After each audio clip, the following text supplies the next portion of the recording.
Royal Enfield বাংলাদেশে আসার পর R15 ভার্সন 3, ভার্সন 4 কিংবা gsxR এর মতো বাইকগুলোর দাম কমবে কিনা এটা নিয়ে অনেকেরই মনে প্রশ্ন ঘুরপাক খাচ্ছে।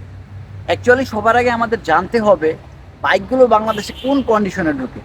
একটি হচ্ছে সিবিইউ এবং সিকেডি, এই দুই ধরনের কন্ডিশনের বাইকগুলো বাংলাদেশে ঢুকে থাকে।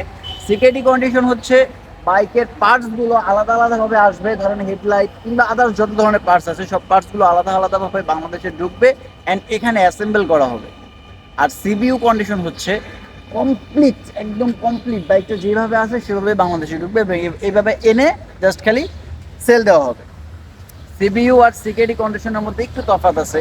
কমপ্লিট বাইকটা যখন আসে এই বাইকটার কস্ট কাটিংটা অনেক বেশি বেড়ে যায় এবং এই বাইকের আমরা জানি যে বাংলাদেশে এই বাইকের যখন সিবিইউ কন্ডিশনে বাইকগুলো ঢোকে এখানে ট্যাক্স দিতে হয় বাইকের থেকেও প্রায় 154%।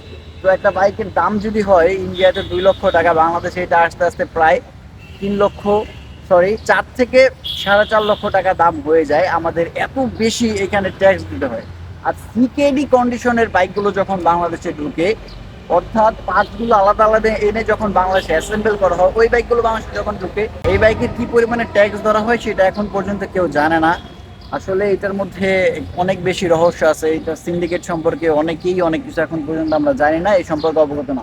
রয়্যাল এনফিল্ড এবং R15 কিংবা gsxR এই বাইকের সেগমেন্ট কিন্তু এক না। R15 হচ্ছে এবং gsxR হচ্ছে এক ধরনের স্পোর্টসি বাইক, এবং স্পোর্টস বাইক আর ওই একটা ক্রুজার বাইক, দুইটার সেগমেন্ট দুই ধরনের। তো আমাদের সবার আগে বুঝতে হবে সেগমেন্ট ওয়াইজ বাইকের প্রাইস নির্ধারণ হয়ে থাকে। এখন ক্রুজার বাইকের অন্যান্য ব্র্যান্ডের বাইকের দামগুলো আপনারা ভালো করে খেয়াল করলে বুঝতে পারবেন ক্রুজার বাইকের আহামরি কিন্তু দাম হয় না, কজ এই বাইক একটু স্টাইলিশ কিংবা একটু ভাবসাব নিয়ে চালানোর জন্য। বাংলাদেশের মোস্ট পাওয়ারফুল স্পোর্টস বাইকগুলোর মধ্যে রয়েছে R15, gsxR আর সিবিআর।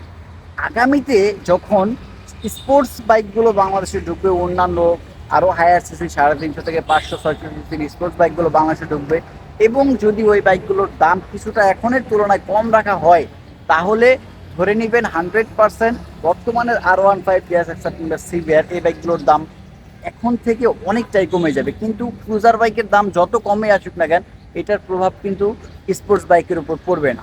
নেকেড বাইক, এই যে ধরেন আমার পালসার NS160, এই বাইকটা বর্তমানে মার্কেট প্রাইস 2.5 লক্ষ টাকার আশেপাশে চলতেছে। তো নেক্সট যখন NS200টা বাংলাদেশে আসবে এবং ওইটার দাম যদি কিছুটা কম হয় তাহলে অবশ্যই এইটার উপর দামের কিছুটা প্রভাব পড়বে, বিকজ এটা একটা অনউইচার বাইক কিংবা একটা নেকেড বাইকের আন্ডারে পড়ে।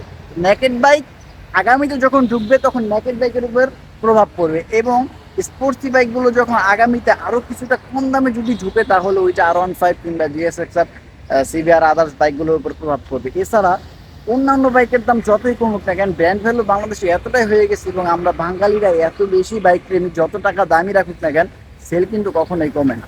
আর আমরা একটা জিনিসের উপর যত বেশি চাহিদা দেখাবো ওইটার দাম কিন্তু ততটা হাই হবে, এটা কিন্তু স্বাভাবিক। তো আমরা যদি বাইকের প্রতি আগ্রহটা কিছুটা কম দেখাইতাম যে এই বাইকগুলো এত কম দামে আসতেছে, সিবিইউ কন্ডিশনেই রয়্যাল এনফিল্ড বাইকগুলো বাংলাদেশে ঢুকতেছে কিন্তু তবুও ওই বাইকের দাম কিছুটা কম এবং সিকেডি কিংবা বিশেষ করে সিকেডি কন্ডিশনে gsxR বাইকগুলো ঢুকে, যার কারণে gsxR দাম R15 থেকে কিছুটা কম। আর R15 ফুললি সিবিইউ কন্ডিশনে বাংলাদেশে এসে থাকে, আনঅফিসিয়াল হোক কিংবা অফিসিয়াল হোক। পরিশেষে একটাই কথা বুঝতে পারলাম, সিবিইউ হোক কিংবা সিকেডি হোক ওইটা কোনো ফ্যাক্ট না। যে বাইকের সেগমেন্ট অনুযায়ী দাম যদি অন্যান্য হায়ার সিসি বাইকের কম হয়ে থাকে তাহলে অবশ্যই বর্তমানে যেসব 150-55 সিসির হায়ার সিসি বাইক কিংবা আদার্স যে কোনো বাইকই থাকুক না কেন এগুলোর দাম কমবে। আর নেক্সটে যদি হায়ার সিসি বাইকের দামগুলো আরও বেশি হয় স্পোর্টস কিংবা কমিউটার, তাহলে বর্তমান বাইকগুলোর দাম কমার কোনো সম্ভাবনা নাই। অবশ্যই বাংলাদেশে আমরা বাইক প্রেমী, আমাদের উচিত বাইকের প্রতি কিছুটা আগ্রহ কম দেখানো, যার ফলে বাইকের বাজারে কিছুটা ধস নামবে এবং তারা দাম কমাতে বাধ্য হবে। আর নয়তো এভাবে যদি থাকি বাইকের দাম এই দামেই কিনতে হবে। যাই হোক, ভালো থাকেন, ভিডিওটা অবশ্যই শেয়ার করে দেবেন আর আমাদের চ্যানেলটা সাবস্ক্রাইব করে দেবেন। টাটা।